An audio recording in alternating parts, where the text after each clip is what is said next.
is concerned, it's ever present, and this will remain. So I will not have time to explain the four quadrants, but the non-kinetic quadrant is something which you can start today. And the next war which we are looking at, it may happen soon, and we have to prepare accordingly, as already been brought out by director, that in this we have to fight this battle together. This now non-kinetic has to be fought together. So what are the deductions? That as far as whole of nation approach will be there for the next war, it is not the military alone which will be fighting. Let me assure you very clearly this issue. As far as the grey zone is concerned, it's ever present, and this will remain.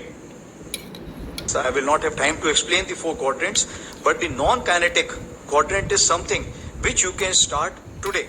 And the next war which we are looking at, it may happen soon, and we have to prepare accordingly, as already been brought out by director, that in this we have to fight this battle together. This now non-kinetic has to be fought together. So what are the deductions? That as far as whole of nation approach will be there for the next war, it is not the military alone which will be fighting. Let me assure you very clearly this issue. As far as the grey zone is concerned, it's ever present, and this will remain. So I will not have time to explain the four quadrants, but the non-kinetic